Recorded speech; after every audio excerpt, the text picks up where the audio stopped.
right, sixth graders, day number 2 of our TinkerCAD project. So today we are going to get logged into TinkerCAD, and you're going to have a chance just to kind of play around with the program, try to figure some things out, and create something of your choice. And we want to, just so we have a documentation of what you've been working on, we would like you to take a screenshot of what your creation was and put that into your design notebook. You see here at the bottom, you see the essential question that we have for our class today, which is, what is a benefit of using 3D modeling software to create your designs?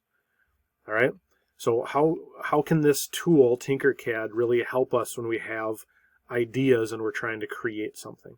That's kind of what we're trying to answer today as we use this program. All right, if you don't have your design notebook open yet, take a chance here to pause the video and open up your design notebook. All right, now that you have your design notebook open, you can see day number 2. What we're going to do is we are going to get, again, logged into TinkerCAD and then create something fun of our choosing. And this work is going to go in the inquiring and analyzing part of our design notebook. Okay, so again, we are on day number 2. So as I scroll down here you see our essential question for today. What is a benefit of using 3D modeling software to create our design? If you can answer this question after working on this today, great, answer this question. A benefit is an advantage or a useful tool, or helpful. That's what benefit means. So what's helpful about using this to create designs? What is an advantage, or how is this a helpful, useful tool to just create designs using a 3D modeling software program like TinkerCAD? All right. As we scroll down here in our design notebook, we see start and stop for day number 1. We see this big green go symbol that says start for day number 2. So in our design notebook, as I go through things, I can right-click on the little box next to these, showing that I've completed each step. So if I take my mouse and I kind of right-click on each one of these, I get a menu that pops up, and I can choose a check mark, just kind of showing that I did this one. All right, and what this design notebook does is it has all of the information in it that we need to get signed into TinkerCAD. Okay, I'm going to go through these steps, but all of this information is right here in your design notebook. So once I click on this link to TinkerCAD, I can check that off. Once I have chosen Join Now, and you'll see that in just a bit, I can again click on this, right click, and choose a check mark to show that I've done that step. And you can go through the rest of these steps. So as we go through this today, and as we go through these steps, once we are done, once you create something, we want you to take a screenshot and include it right here in your design notebook. So on your Chromebooks, you're going to be able to, you see that little visual right here, Control, Shift, and then there's a little button in the middle at the top that has a square with 2 little lines next to it. You hit all 3 of those at the same time, that will get a screenshot, and then you can just paste it, come back here, and Control V, paste an image of your creation. If you have a chance, you can create a second item, okay, and you're going to put that screenshot right there. But again, everybody must complete one. You should complete a couple different things if you are able to.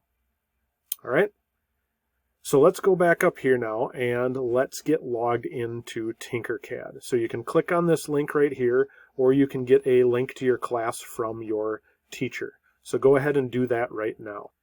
All right, we are now on our TinkerCAD page. So the first thing that we're going to do to get logged in here is click Join Now up here in the upper right hand corner.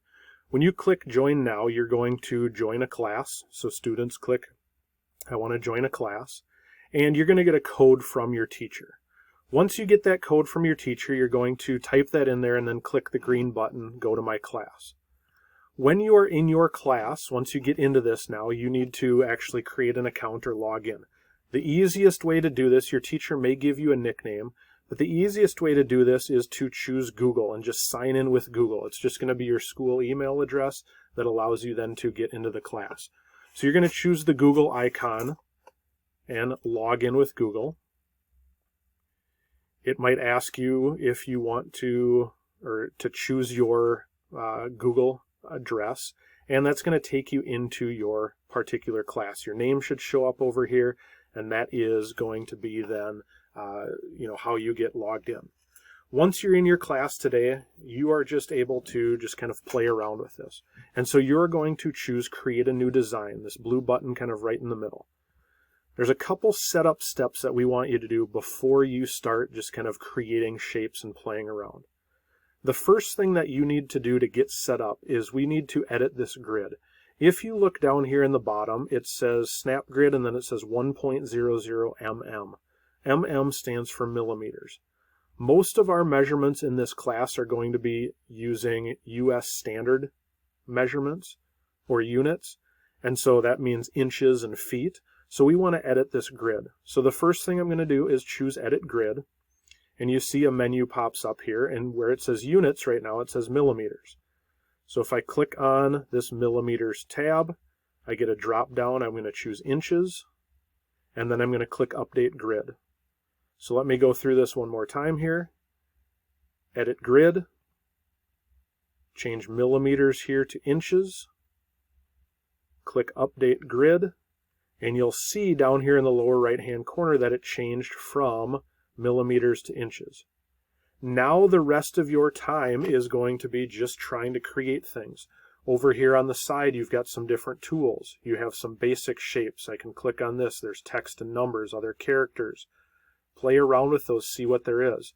There's a cube up here in the upper left hand corner that allows you to just kind of move this around to look at what you're creating from different angles.